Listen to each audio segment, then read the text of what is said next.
Welcome to the Revision Wizards podcast. I'm V.E. Griffith, and I'm joined by my co-host and troublemaker, Ms. Catherine M.H. This is episode 51. This week, we're going to dive into when it's time to call quits and stop editing. So, one big question, when do you stop editing? Well, the trite answer is to say when it's done. The problem is, how do you know when is done? This is a question that I asked a writing coach one time, and the answer was sort of nebulous. But at some point, you're going to reach a point with your manuscript where really all you're doing is arguing with yourself over word choice in a particular sentence, and that's usually the time that it's time to stop. So, what reasons would you stop editing? There's no specific reason except that I feel like it's as good as I can make it. Once I've reached that point, I need to pass it off to my editor, or I need to pass it off to my beta readers, depending on what stage I'm at, or I need to simply accept that this is as good as I can make it and it's time to publish as a reflection of where I am as a writer at the time that I publish. I am not the sort of person that goes through endlessly and goes back to old work and edits it and then republishes it or brings it forward again. Once it's done, it's done. Yeah. I think it's when you've gotten through that magical number of passes, which there is no set rule on it. For example, when I go through and do my edits, I'm looking for a general main plot. I go through and do it again for a subplot. I go through for character art. And then I go through for grammar and those small little things that still, don't quite catch on. And at that point, I'm sending it off to somebody else. You mean things that are not pleasing you? Yes, things that are not pleasing. I kept that in the book. I know you did. It drives me crazy. I think I added it in 2 more times just because. Yes, just to make me angry. I appreciate that. I love you. Of course, anytime. For me, I do passes about dialogue and character voice. I do to make sure that all of my characters sound somewhat different so that you can identify them by the way they sound. I do a pass for setting so that my characters are not simply standing in a white room with walls and no doors and nowhere to sit and nothing on the walls. I do a pass that is devoted to character description so that my characters are not all white with brown hair and no faces. I do one about body movement so that my characters are not just standing there looking dumb. Another time you should definitely stop editing is when you've sent it to the editor.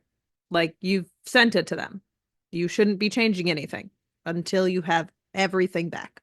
Yeah, I would agree with that. It doesn't help to continue to evolve your manuscript while they're looking at an old version, and your editor is not going to want to take continual updates as you go. That's not the way to do an edit. What you do is you simply create your final version that goes to your editor, whether you do it in Scrivener or you do it in Word or you do it in Google Docs or whatever it is you do, and which of course we know that Scrivener is the right way. No, it's not. And you send it to them and then you lay off the work. It's a great time to sit back, get some distance from your work, let your editor do their job so that when their job is done, you can take a look at their edits, take a look at what they have done and what they suggest with a fresher pair of eyes on your manuscript. That's the approach that I'm taking. I have my book now with 3 folks. You're one of them. Our friend Kim Lark is one, and our friend Lon Varnador is another. And all 3 of you are supposed to be looking at my manuscript eventually. In the meantime, I'm working on the next book. Yeah. Another time to really stop editing is when you've done that final proofread. Because at some point, you literally do have to stop editing. And that's a good one to stop at. When you've had that last person look it over as your proofread and you've gone through and done those extra little finishing touches, then you're done. Stop editing. Go publish your book. Yeah. Again, there comes a point where what you're winding up doing is pushing your spaghetti around on the plate with a spoon, and there's nothing left to really do that will make a substantive difference. that's when you're done. A big one for me that helps me know when I am done editing is when my manuscript pisses me off. When I am done reading it and I don't want to ever pick it up and read it again, then I know that's it. It's done. I need to go send this off because if I read it one more time, I'm chucking it into the fireplace. So that for me is a really good sign that my book is good. Like whatever happens, happens to it out there in the world. I have taught it everything it needs. It can grow some wings and go somewhere else for a bit. So for me, if it really starts pissing me off, I know I'm either at my point where I am sending it off to the editor or I have proofread it. And if I read it one more time, it's never going to be read by the public. My problem when I get to that point is that usually it's in no shape to be read by the public. Usually it's about third to a halfway done. And I haven't gotten through the end of the book. I don't have an ending and I don't know where the characters are going and I'm stuck in the mushy middle. That's when I get angry. So that doesn't, that's not a good marker for everybody, but if it's a great marker for you, then by all means use it. When do you tell a client that you're stopping? Do you mean when do I tell a client that I'm stopping before I have finished their manuscript, or how much I'm willing to do as scope of work? When you're not going to do their manuscript, I think. At the beginning, either I'm going to take the job or I'm not going to take the job. If I look at the sample chapter and I feel like it's ready for an edit, then I'm going to assume that the rest of the manuscript is ready for an edit. One way to find that is to have them send you the whole manuscript and then pick a random chapter from the middle of the book, not the first chapter, because the first chapter is the one everybody goes over and over and over and over and over again. And sometimes it can be artificially good compared to the rest of their manuscript. So if you're going to do a sample from the middle so that you have a better representation of what their average chapter looks like. And if their average chapter is not ready for editing, then I decline the job and say, look, this is not ready. You need to send it back through Pro Writing Aid, or you need a developmental editor, or you need whatever it is you need to get it ready for me, but it's not ready for me. If they insist that it is ready for me and they want to go forward with an edit anyway, oh no, this is as good as I can make it, then I might triple the price on them because it's going to take me a lot more work to get it into shape. Really, the editor that you hire is going to be somebody who's going to look at it after it's the best you can make it, given the stage that you're at. Yeah. For me, I've only ever had one that gave me some sample chapters. The sample chapters were good. And then once we started getting further into it, we had a situation where like, all right, you get into a few bad chapters where you're like, yeah, I can tell you definitely needed some help through this zone. But when you're looking through, it was like, no, this is the rest of the book. Like you only ever edited those first 6 chapters. And so that's when I've had to come back to them and be like, look, this is not ready for me at all. You need to go back through the book and do what you did to those first 6 chapters before I can keep going. Because there's no point in it. There were sections where it's like, and fill in the blank with a name here. And I'm like, you're still on a pass, my friend. Don't come to me yet. So I've had one situation like that where I've had to go back and be like, you're not ready for an edit. I had a situation where I felt like he was ready for an edit, but it was taking me longer than I had anticipated, simply from my work schedule and the amount of work that I was doing on it. I offered him the choice. He had paid up front for 50% of our agreed price. And I told him, look, I can go halfway by word count and then give it back to you, or I can take longer and we can stick to the original price. I'm not going to jack the price on you. And he chose to go ahead and let me finish. And I was more communicative with him after that about hitting milestones in the manuscript. He didn't pay me any money until I was finished. But once I was done with the manuscript, it simply took longer than I had anticipated. And as far as I know, he was happy with the result. He gave me a testimonial and everything. One of the things that's very important to understand is scope of work when you're hiring your editor or when you're being hired as an editor. Exactly how much are you going to do? How many times are you going to go over the manuscript? Those kinds of things you need to agree to in advance. When I do a manuscript for a client, I go through the manuscript exactly one time. If you want me to go through it again, you have to pay me again because that's the scope of work that I do. If you make 500 changes after you give me the manuscript, you get to pay me again because I have to go through it again from the top. Yeah, that brings us perfectly into our next section, which is when the author isn't cooperating with the parameters you set. Because there could be times where you're like, this is how like I do things, and then they'll push for more, or they'll push at different times to be like, no, this is how I want you to do it. It's like, buddy, you're hiring me and we've agreed to something. So that would be one of those moments where, like, if what we've agreed to and you're not even following it at the very beginning, then I cannot work with you either. Yeah, again, it goes back to scope of work. These are the parameters.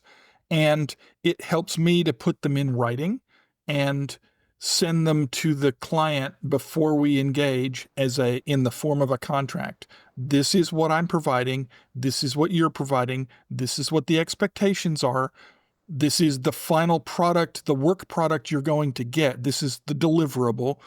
And that way we can go through each section like a checklist and let them look at it ahead of time. The other thing that I always put into the contract is a specific notation that the author is in creative control. Everything that I do is a suggestion only. You can accept or reject my suggestions, but you're hiring me for my professional opinion and my suggestions. So just again, expectation. Your editor is never telling you you must change something, but you are hiring them for their opinion and you should consider it very, very closely because you paid a lot of money for it. What's another reason you would stop working with a client? The only other reason really that I would stop working with a client and possibly refund their money is if they turn out to be so unpleasant to work with that it's not worth the hassle. I have never had a client like that. My threshold for pain with a client is very high, but I've never had a client who was so unpleasant that I had to fire them.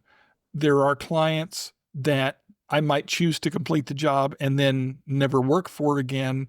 I wouldn't necessarily tell them unless they approach me again and I might say, I don't think we're a good fit this time, or I might say, I'm busy and I don't have space for you. But I don't feel like I've ever been in a situation where I've needed to fire a client midstream. Nice. One of them that I think would be if you have like a payment plan set up and they're not paying you, like don't do the work. That's a big one. Like pay your editors.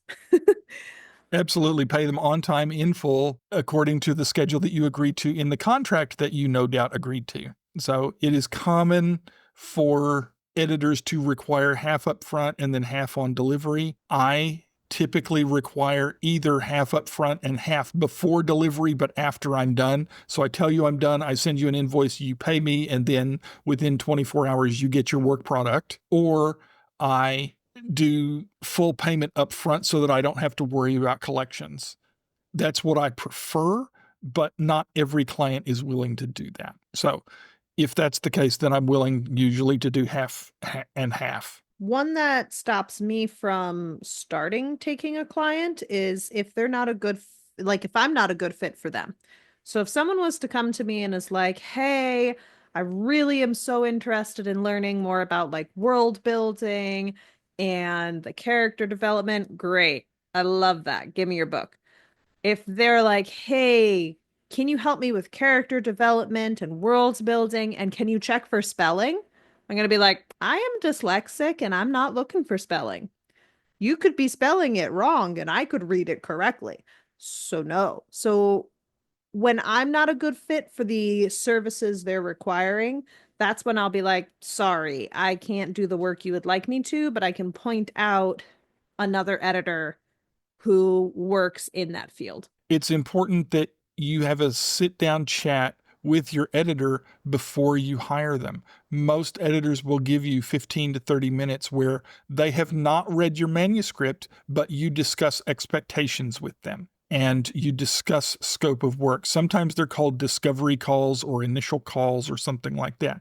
For myself, you can book one with me right on my webpage without having to get in touch with me first. So if you go ahead and book that call, come with questions in mind. That way we can discuss what your needs are and you can get all of your questions answered. I think that's about it for when to stop editing. I think it is too. Basically, you want to edit when there's nothing left to do except push spaghetti around on the plate. Or when you get, really pissed off. There you go. Okay, then we'll see everybody next week. All right, stay magical. Bye.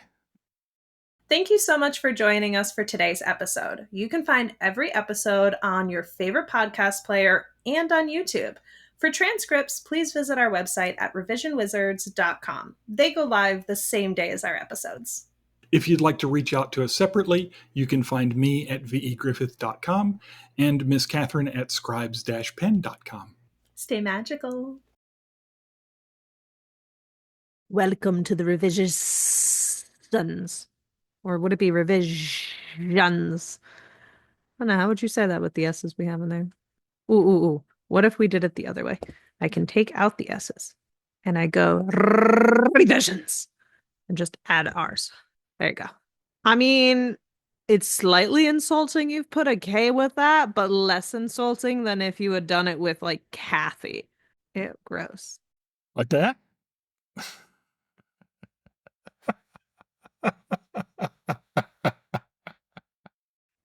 We're gonna have to make an April Fool's one like this. Well, let's see when the April Fool's episode would be. We do have an episode April the 3rd. We could just release it a couple of days. We could do it. We could do it personal a couple of days early. Nah, it's not as fun. Why not? We'll have to post one for the April Fools because we don't script the other ones. We're just weird anyway. Oh, okay. All right, I'm ready when you are. Okay. Miss Valentina. Ooh, my high voice. And I must sound like an old lady as I sound like a Kathy. That actually hurt. Don't hurt your voice. That's bad. It is. But that's why I have my sugary tea. Oh, what am I going to do with you? It's definitely going to give me diabetes. Wow. You don't want that. Nope, but it's going to happen from this cup of tea. Okay. Well, then add some water.